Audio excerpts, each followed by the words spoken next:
India is today positioning itself as a Vishwamitra. Cultivating friendships for a large power like India is never easy. Smaller partners need both constant reassurance and non-reciprocal handling. Our presence in the world order today also attracts competition. Sometimes friends have other friends who may not necessarily be ours. It is therefore essential that we never confuse convergence for congruence. Our contemporary realism is projected as some kind of inherited dogmatism. This is really a mind game at work. What is freedom for one can apparently become interference from the other. India is today positioning itself as a Vishwamitra. We seek to be friends with as many as possible.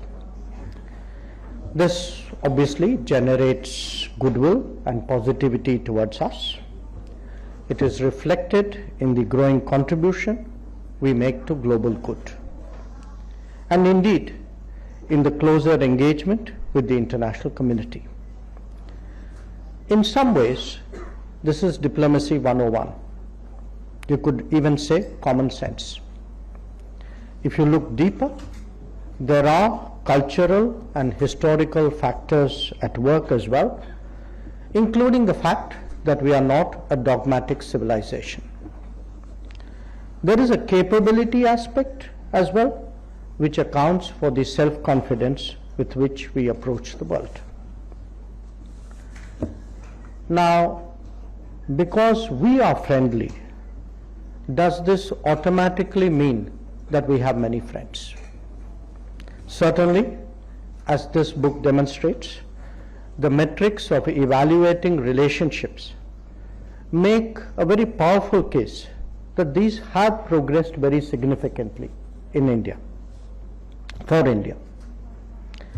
Yet it is important not to overstate, not to oversimplify, and not to overassume.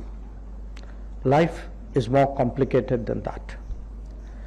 Now, the term friends itself has a certain quaintness, a certain, I would even say, an innocence to it.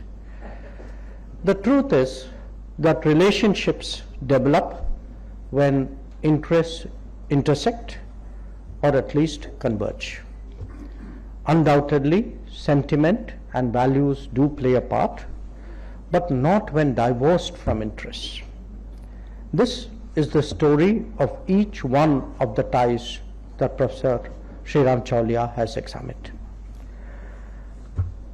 Now, personal association with these transformations do enable me to offer my own insights. Three of them, US, Japan, and Australia, have benefited from the Quad. They are actually examples of overcoming the hesitations of history. Two, UAE and Israel, are from a region that is being engaged comprehensively at last. And the final two, Russia and France, are actually statements of multipolarity, ours as much as theirs. Cultivating friendships for a large power like India is never easy. Certainly, there is the emotional factor that comes from shared experiences, and you can see that most visibly in respect of the global South. I mean, we all have a certain historical commonality. However, smaller partners need both constant reassurance and non-reciprocal handling. We see that as well in our neighborhood first policy. Whether it is our actual capability or potential one, our presence in the world order today also attracts competition. As we move towards becoming a leading power, this will only grow.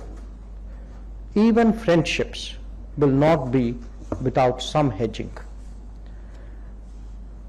Relating to other major powers is also a challenge in itself. The more global they are, the broader are their range of activities and interests.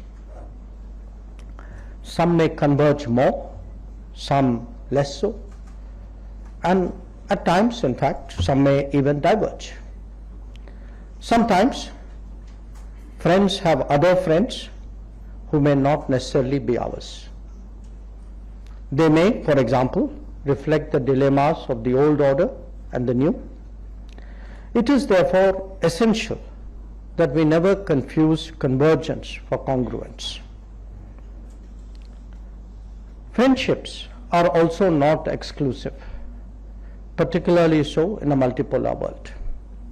It is only to be expected that others, even friends, will seek to maintain their option while restricting ours.